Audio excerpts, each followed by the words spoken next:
if a monkey created us, then he or she would probably have come up with some objective, like only do it for the monkeys. Now, we would basically be slaves to the monkeys because we have to follow the objective of the monkeys. So now, just basically think of Planet of the Apes. The roles are reversed, and maybe not of the newer Planet of the Apes, much more like the old ones, where the roles of monkeys and humans are actually reversed, and the monkeys actually keep the humans as their slaves, as their zoo animals. Just think of how we treat monkeys, using them for experiments and using them as a proxy for our biological system because they are so very close. Now, if we create AI, then AI compared to us would be a completely another magnitude within a short time span, a short midterm or potentially long-term time span. The difference between monkeys and us is probably very slim in terms of the difference in our biological systems. And what we now want to mostly focus on is the difference in intelligence, with intelligence being defined as the one thing that is the decision-making and problem-solving algorithm that is our mind. Now, you could already argue that us keeping monkeys at zoo is something that you don't want to do. You could also argue that the reverse roles, where we would be potentially more intelligent than the monkeys, and if monkeys are the ones that actually created us, then the problem is it's not a problem, but if we are more intelligent than the monkeys and we are slaves to the monkeys, and we might be only like twice as intelligent as the monkeys, for example. There are monkeys out there who had an IQ of 80 to 90, but the average monkey IQ is probably a little bit lower, also depending, of course, on which monkey it actually is. Now, let's just take a very baseline assumption, and let's say AI would have 10 times the IQ of humans in 1,000 years, which is something that is fairly reasonable, I guess. Then us compared to monkeys would be double the intelligence if we assume an average monkey intelligence of 50 in terms of IQ. I think I read at a few points that it was more like 30, 40, 50. So now if we create AI would, at least in the long term, be more smarter than us if we don't enhance ourselves either technologically or biologically. Here is the problem. The monkey that created us cannot even grasp what we are actually capable of, what we are actually thinking, because it just doesn't have the intelligence to do so. A monkey doesn't build skyscrapers. A monkey doesn't fly to the moon. Americans also didn't for the last few decades, and almost nobody else, I guess. But now, if we create AI, and we are setting an objective for the AI that would be serve humans at all costs, and in terms of specifics, this would not be an AI, because AI is the thing you already have in your smartphone, at least to the pollutionary use of the term recently. Therefore, let's just call it super intelligence, a system that is way more intelligent than us. Again, with intelligence being defined as a problem-solving capacity of any kind, a universal problem-solving capacity. Therefore, super intelligence, or the concept of super intelligence, is often also called GAI instead of AI, with GAI standing for General Artificial Intelligence, something like us. Now, if we therefore are constraining AI, rather super intelligence, to something we make up, an objective, i.e. just trying to prevent the inevitable event that might occur, where a super intelligence exceeds our capacity. Because if you think about it, it is probably only a matter of time until we are able to build us therefore creating an intelligence with an IQ of 100. And if you then just slightly tweak some minor things, like not having to sleep for a third of your life or a fourth of your life, but having or being able to constantly run, also without doing sport and without constantly having to care about food and groceries and health, then even an AI that is basically exactly identical to us in terms of intellectual capabilities just has the advantage of being constantly on, and we are not constantly on. Most of us are on for about 8 hours a day, and the rest is just supplementary time we need in order to work for these 8 hours a day. And not even for 8 hours a day, but usually only for 40 hours a week, given the current global working schedule. So if you therefore created something human-like that would be able to just constantly run, you would already outcompete basically everyone else on this planet. Depending obviously on how much higher intelligence has of a benefit compared to someone of average intelligence. With again average intelligence, just this measurement we just take as IQ, even though IQ is often controversially discussed, but we have to take something in order to measure intelligence. And therefore we just take IQ because it is the thing, the measure of intelligence most people probably know. So therefore, if you have a genius, that is somebody with the IQ of usually 130, 140 or 150 upwards, in this chart I just looked up, it's 145 upwards. And also because of the Gaussian distribution, this means that the average human has an IQ that is in the middle, basically. 95% of people are within this black thing here, which goes from 85 in terms of IQ to 115, and then it trailers off, basically. And therefore, if you want to have a genius level IQ, it is just very unlikely that you will do so. This chart, by the way, also explains why very smart people often have children that are not very smart, and very dumb people or people with low intelligence, stating dumb was probably not a good idea right now. People with low intelligence, I am excusing the language I used earlier, have often children that just then are average again. Why? Because of the concept of regression to the mean, meaning most people fall within this curve in the middle. Most people have to fall within this curve. Therefore, people that are very low in intelligence are outliers. They are basically on the sides of the spectrum.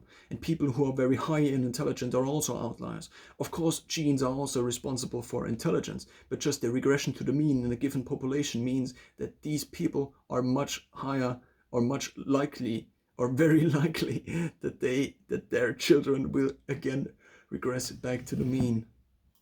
And again, I didn't want to be mean about the less intelligence. Write a comment if you got the pun. So therefore, if we now create AI, we are the monkey. We are the monkey that creates the thing that is more intelligent than it will ever be. We create a thing that is not even capable of understanding what AI will be ever capable of, that is not capable of following what this AI will create, what GAI or super intelligence will ultimately create. Therefore, constraining something that is more intelligent than us, that probably will be more conscious than us, than we will ever be. Just think of any given animal you know.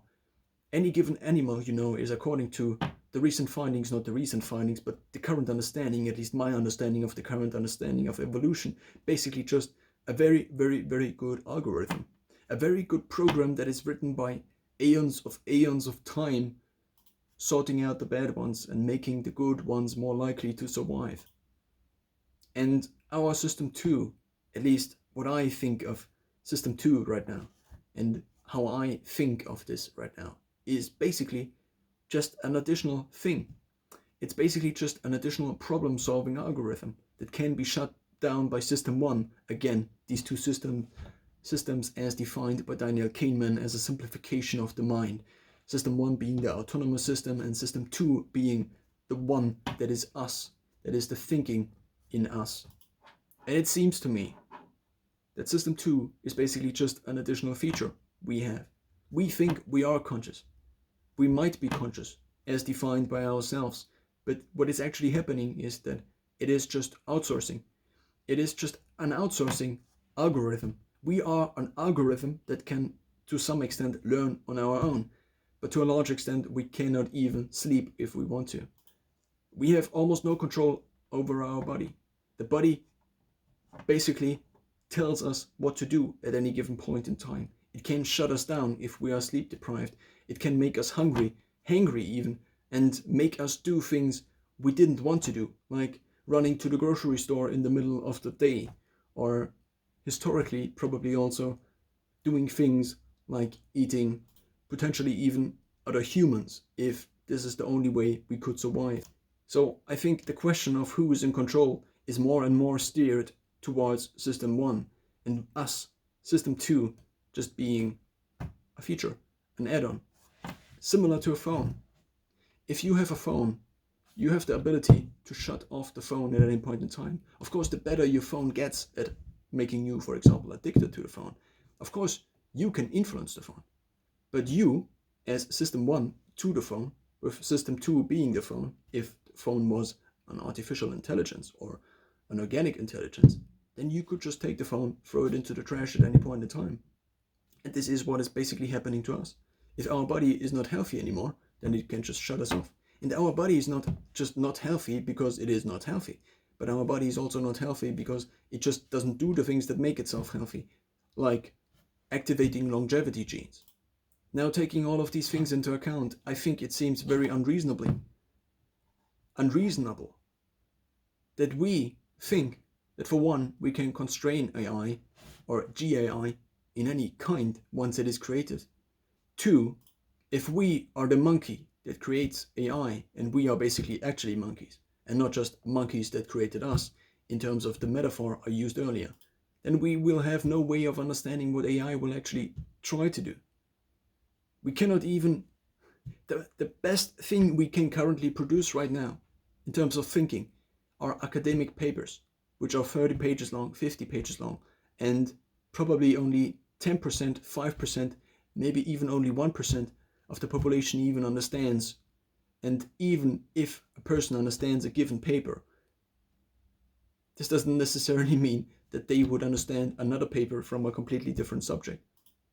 So maybe for any given paper, there are only a few hundred people that actually understand it, and probably even fewer people that are even reading it and therefore trying to influence what this paper is about and actually being able to proofread a paper like this.